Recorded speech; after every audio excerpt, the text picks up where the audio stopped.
సాహితీ బంధువులందరికీ నమస్కారం. జాషువా కవిత్వం వస్తు వైవిధ్యం అనే ప్రసంగంలోని రెండవ భాగానికి స్వాగతం.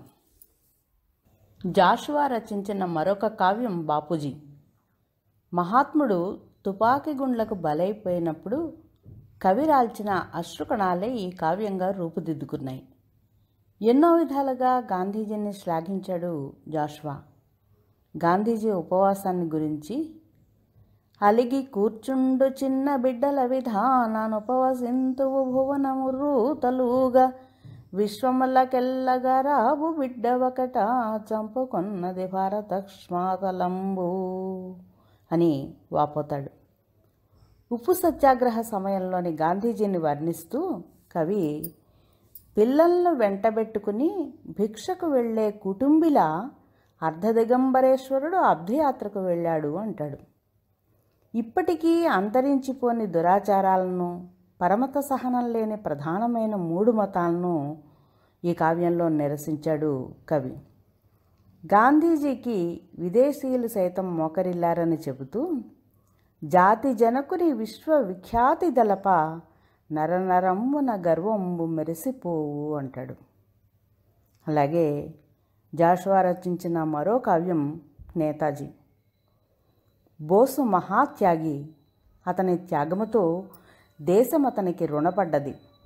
గగనం అగ్నివర్షములు కురియు కాలాన మనకతడు ఆతపత్రమై నిలిచి ఆదరించినాడు. ఇవి జాషువా నేతాజీ కావ్యానికి రాసిన ముందు మాటలు.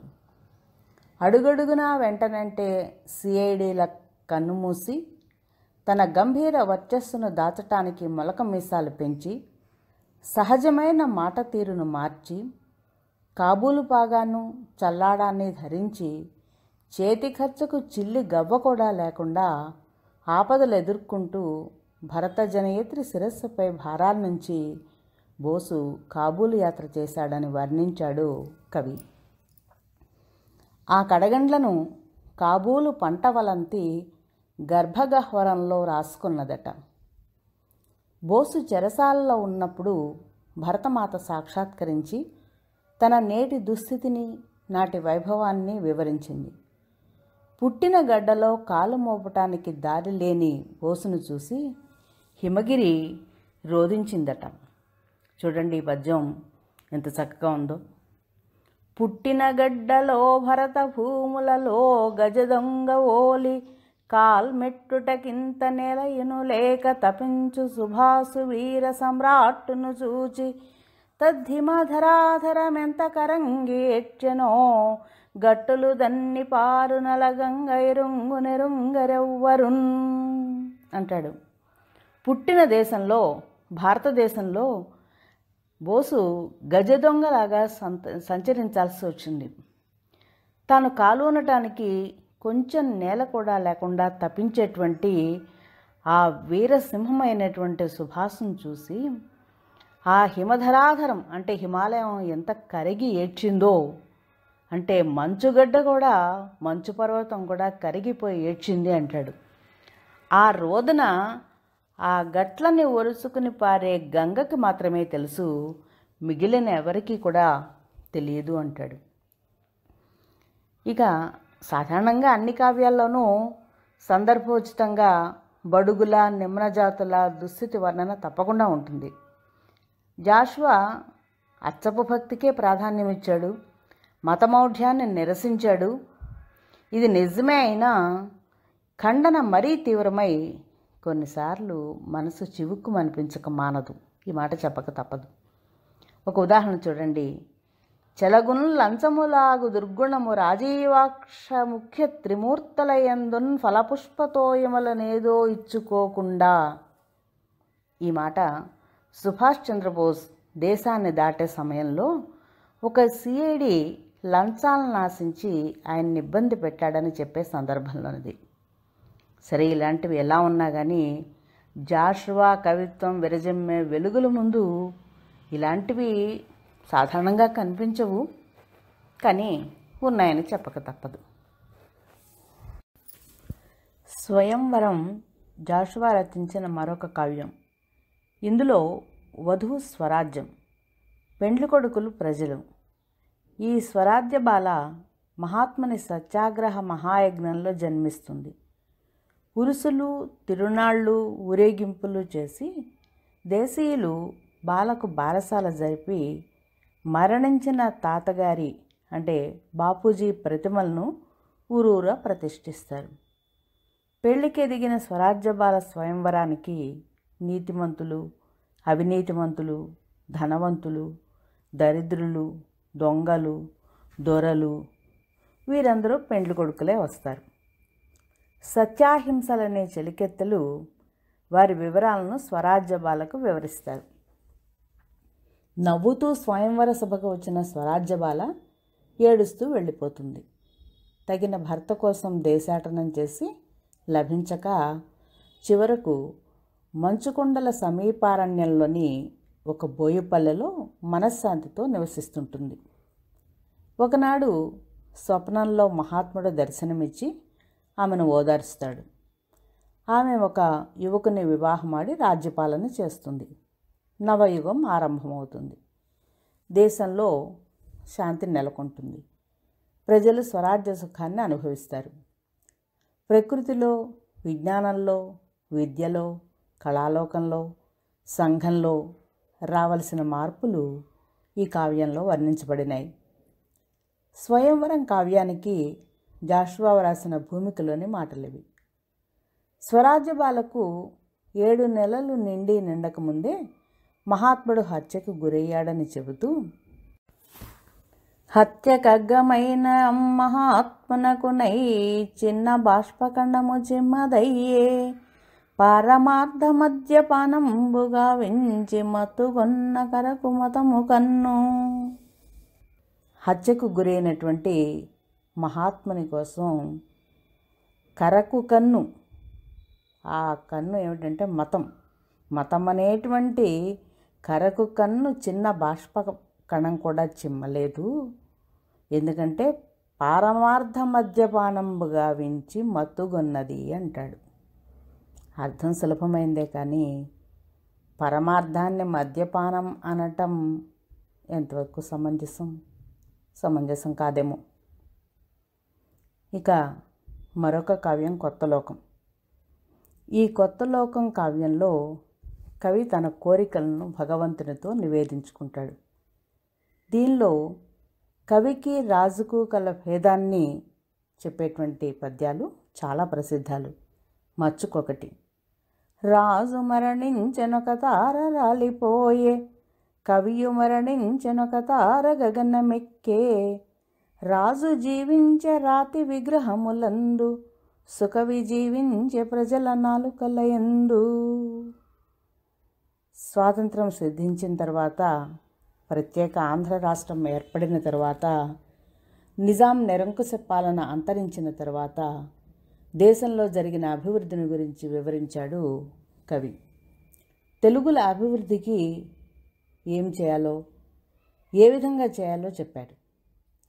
పదవి చిక్కెనంచు ప్రజలకు దూరమై సన్నుతులకు చేయి సాచలేను, చదువుకొంటినంచు సాటి మానవుని ప్రేమించకుండా ఈసడించలేను అంటాడు. అంటూ వ్యక్తి ఏ విధంగా ఉండాలో చెప్పాడు.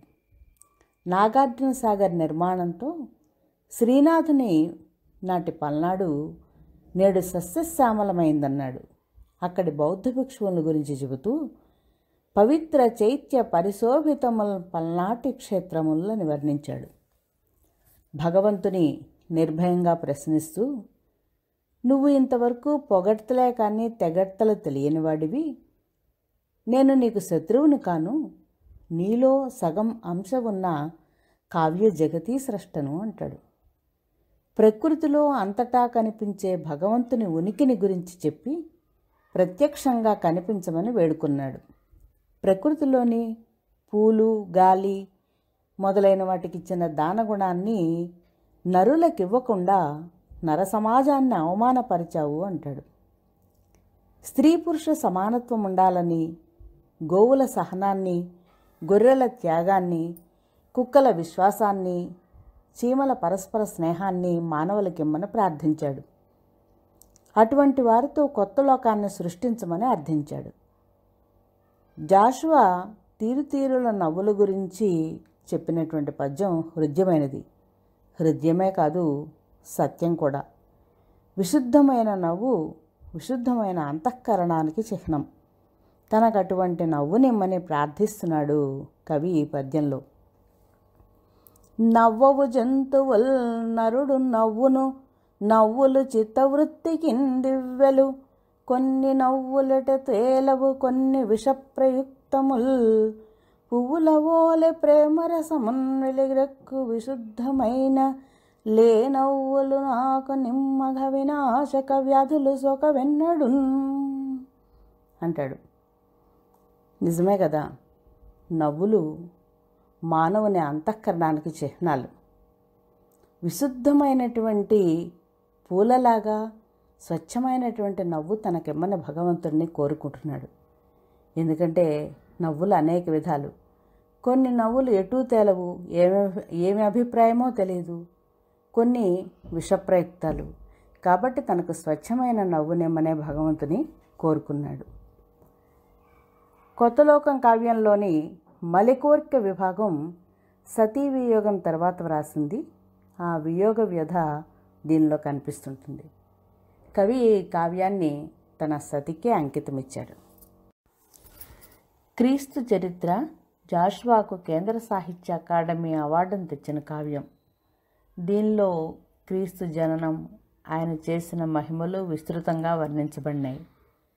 కవి సహజ కల్పనా చాతుర్యం జీవిత చరిత్రను చిత్రించిన ఈ కావ్యంలోనూ వ్యక్తమైంది. చూడండి ఈ పద్యం. కల్వరి కొండ మీద క్రీస్తును సిలువ వేశారు. మామూలుగా వర్షం కురిస్తే సస్యాలు మొలకెత్తుతాయి.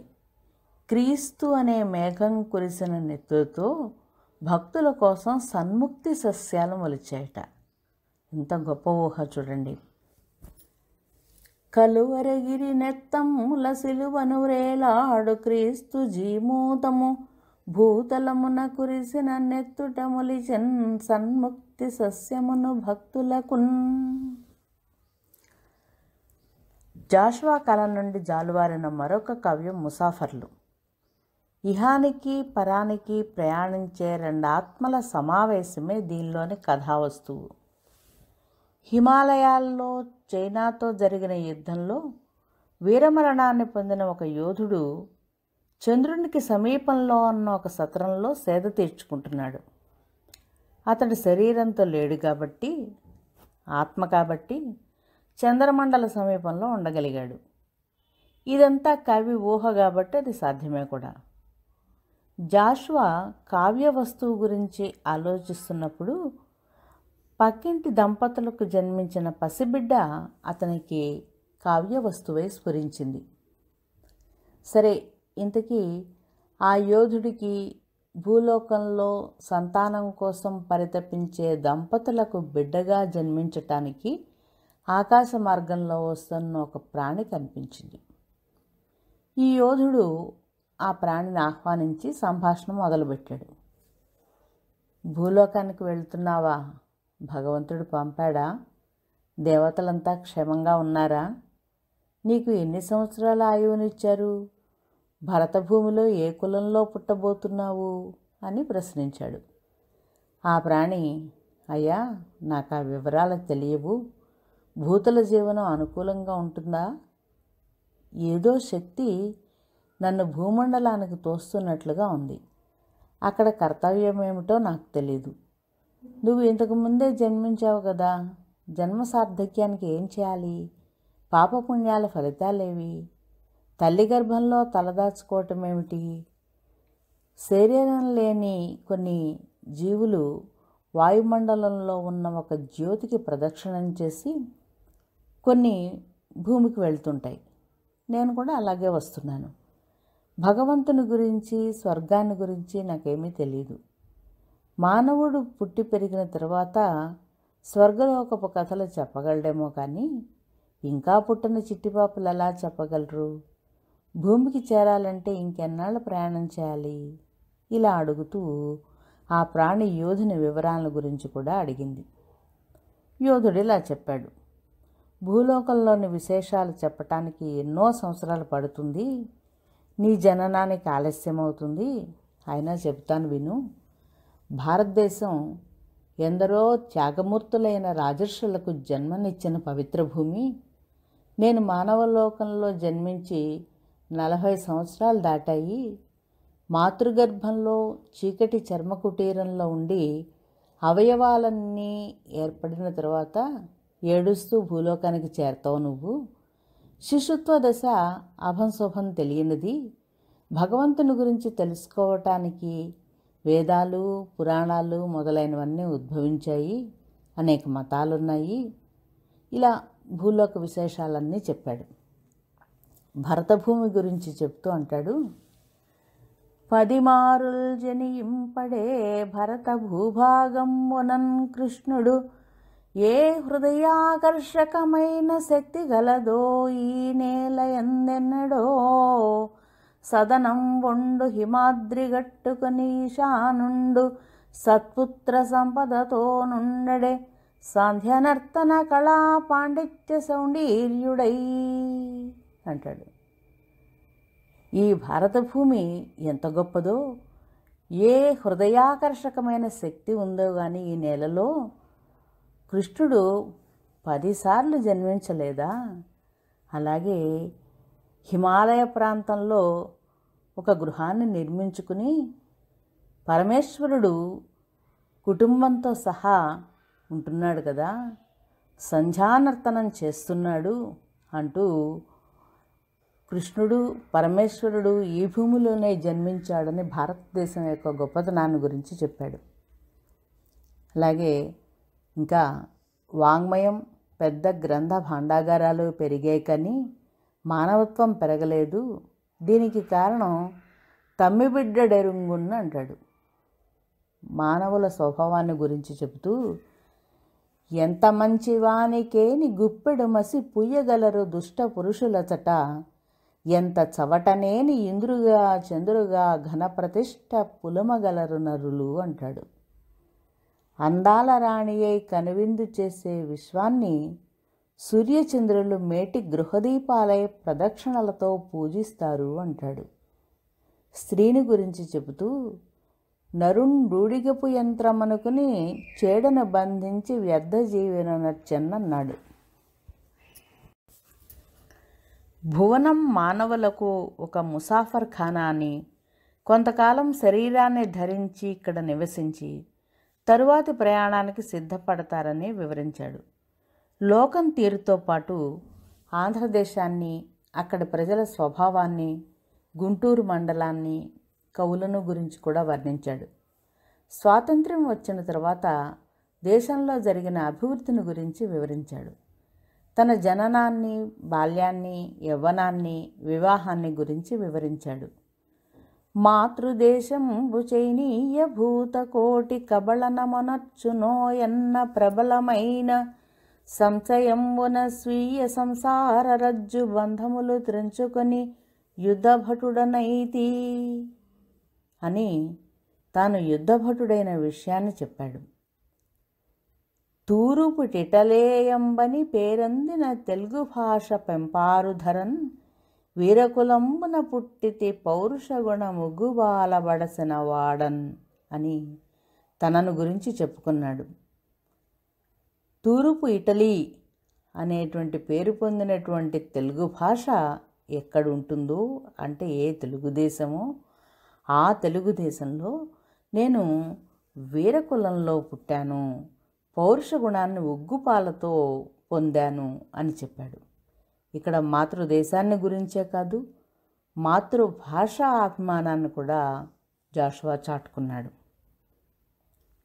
ఇక భారత కథాస్ఫూర్తితో తాను యుద్ధభటుడనయ్యానని కూడా చెప్పాడు. వెళ్ళి చూడు, లోకం అనుభవం అవుతుంది, కీర్తిని పొందు, నీ జీవితాన్ని నలుగురి సుఖం కోసం వెచ్చించు అని ఆ ప్రాణికి హితబోధ చేశాడు. ఆ ప్రాణి జన్మించి పెరిగి పెద్దవాడై సత్కవి అయ్యాడు. వీరయోధుని ఉపదేశం అతన్ని తీర్చిదిద్దింది. ఆ బాలుడు వృద్ధుడైన తరువాత తనకు అశాశ్వతమైన భూమిని విడిచి శాశ్వతమైన పరానికి ఒక ముసాఫరుడే వెళ్ళాడు. ఈ కావ్యంలో పుట్టబోయే ఒక ప్రాణి, పుట్టిగిట్టిన ఒక ప్రాణి, రెండు ఆత్మలు ఈ విధంగా సంభాషించటం ఒక కొత్త విషయం. కవి తన ఊహల రెక్కలతో విహాయసానికి ఎగిరి ఆ విషయాన్ని చేజిక్కించుకుని లోక వ్యవహారంతో జతగూర్చి కావ్యంగా మలిచి మనకు అందించాడు ఈ అందమైన కావ్యాన్ని. మరికొన్ని విషయాలు మరో భాగంలో. అంతవరకు సెలవు. నమస్కారం.